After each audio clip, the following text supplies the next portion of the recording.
I'm getting a little bit overwhelmed at the moment with it's really good, but I've got so many sessions booked in and so many different clients to try and see and fit in for initial free sessions, which then of course you try and talk about the benefits of personal training, or really the benefits of the result that they're going to get if they train with you, and how much better that's going to be, because I know it will be. By and large, for most people, they're going to get a significantly better result if they train with me or someone qualified enough and the right person. Yeah, it's just looking at the schedule, it's gone a bit nuts, and so it's really limiting my time to do this kind of a thing where I do my videos or engage with my dad's group, which has like 2,000 guys in it.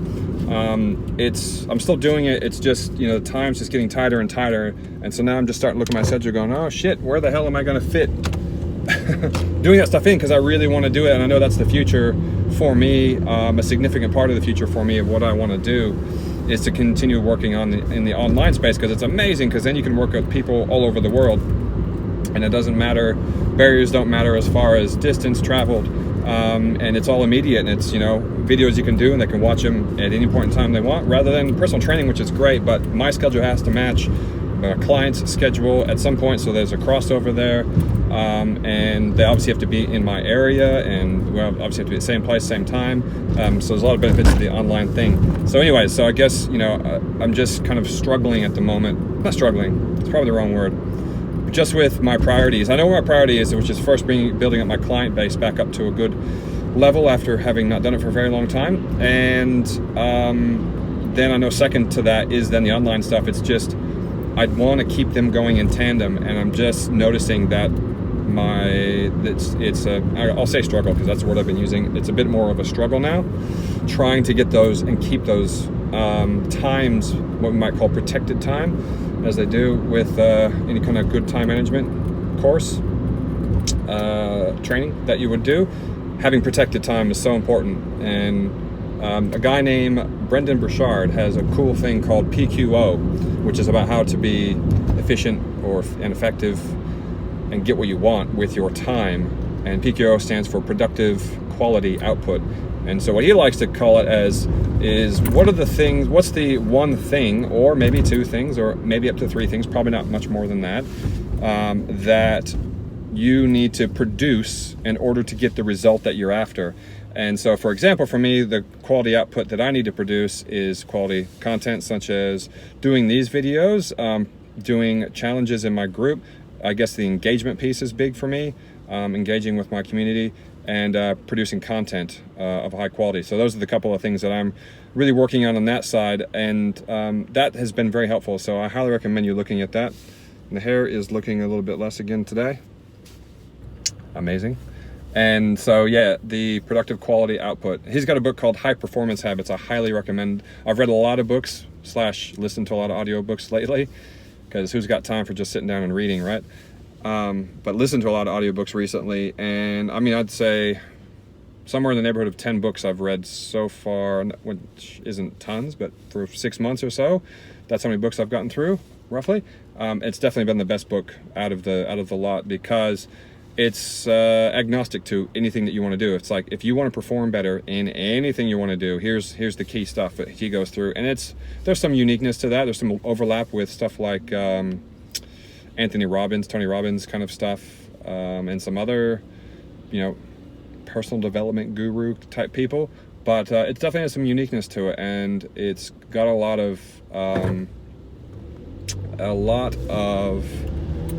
very applicable stuff, like stuff that you can just apply. Like, oh cool, now I know that, I can apply it straight in my life. Where some of the other stuff is good, but it's a bit bigger picture, and you have to kind of navigate and figure out yourself how to get through that. Whereas this is like step by step. Well, here's some steps you can do. Here's some questions you can ask yourself.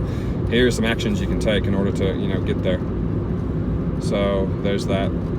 So anyway, so for me, it's looking at what my productive quality output is obviously delivering high value personal training sessions first. But then that's the physical stuff, and then there's the online stuff, which is producing content, highest quality content I can, and engaging with the community, getting distribution out there of my message and what I'm doing here. So that's the major stuff in that, and I just got to keep focused on that. It's just I want everything all at once, of course. That's the way, isn't it?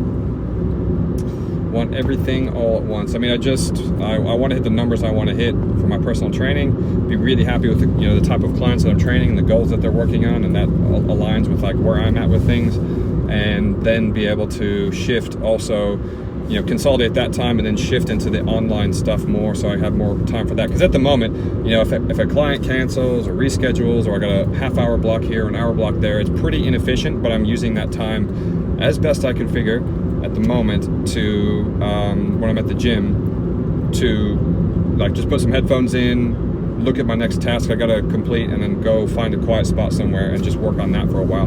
So that's what I've been kind of working on. But it's not a real, it's, as you can imagine, if you're doing half an hour here, an hour there, some's in the morning, some's at nighttime, it's hard to get a consistency out of that and get, it's that switching gears challenge, isn't it? Like when you have to switch gears on a task of something you're doing from one thing to another, switching gears between those things, there's inefficiency in that. It's time lost. That's why it's often better to have, a good hour or two, or whatever works for you, a block of time dedicated to one particular thing with no distractions. But that is extremely difficult at the moment. I got a bit of that time. I've got about an hour a day, hour and a half, maybe 2 hours a day that I've got some time in that, but even that is still variable, because sometimes you just, I've got my times blocked out for my clients, but sometimes you just, if it's the difference between seeing a client and them going with someone else because you don't want to stay an hour later, well, I mean, you can do that, and I see certainly value in doing that, but when you need clients and you're hungry, you're gonna bend a bit. I finish usually about 11 or 12 with personal training clients, but if someone wants to book at 11 or 11:30, I'll do that if I have to. There's no other option. But if someone wants 2 o'clock in the afternoon, I'm not doing that, because that's my time with my family, and I'm not sticking there all day. Again, unless it's a ridiculously valuable client who wants to train and has wants to train 3 to 4 hours a week or something, and has a very short time frame they want to do it in, then I would look at considering that, or if they're the good fit as far as personalities match and those kinds of things. So it's just trying to find those times to work on that online stuff, and then looking at my schedule and going, well, where the fuck am I going to fit that in? Because inevitably what you have to do as a personal trainer is you have to do a lot of free sessions and just basically give up your time for probably a good 2-3 months, and just say, well, whatever happens in that time, I'll pick up as many clients as I can during that time. But how it happens in that time is you can't get too up or down about one moment or another, which I've caught myself doing. But you just have to go, well, I'm just going to do a lot of free sessions and provide a lot of value to people, and then obviously do a good job on the selling side of the training packages, and making sure they see the value in ongoing training, not just trying to give everything away for free, because I know that model doesn't work either. That's the starving artist model, right? They want to perform and have the best stuff out there, and do all the courses to be the best they can, or really hone their skill set, but never want to charge anything for it, because they don't want to feel bad for taking people's money. But the reality is, if you're not selling, you're not serving, right? To sell is to serve, and to serve is to sell. For people to get real value out of it, people attach value to money, right? So if they don't part with their money, guess how much they're going to take on board what you have to offer, if it's in the right space of what they're looking for. Well, you could have one personal trainer charging $30 an hour and another one charging $300 an hour, and either way, you get your money's worth, right? As long as it's not like some kind of scam artist thing. So it's just trying, coming back to the point again, is you got to do a lot of these sessions, and it's just got to be all in. I mean, I'm only on week 6, and I feel, because I want result now. So I'm like, okay, that's enough. I need to ramp up more. It's like, no, Miles, you're doing plenty good. In fact, everyone that you're talking to, the personal training world is saying, oh, you're actually, you're kicking ass pretty well with the amount of sessions that you're doing at the moment, the amount of clients you're converting. So I just got to, keep that focus going. Well, it's just going to take some time to get to the point, get the all my clients that I need and want, and then consolidate those down, and then shift into the online stuff. And in the meantime, I do as much as the online stuff as I can.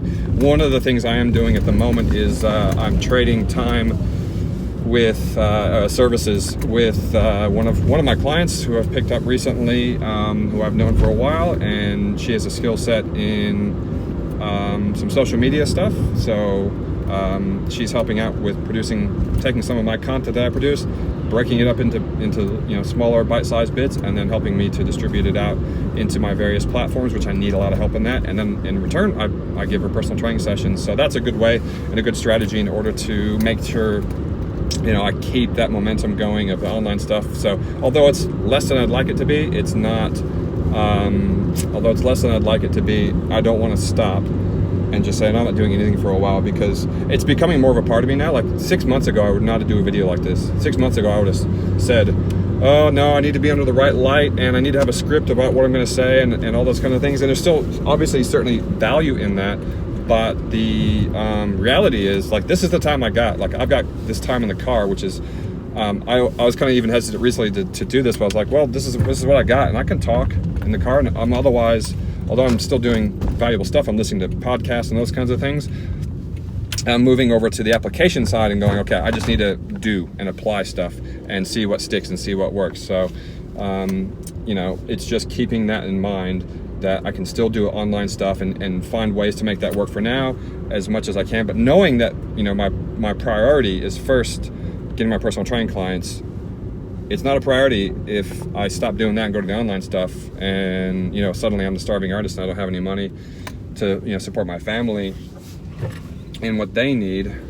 Plus, we've got a trip coming up to America in about 35 days.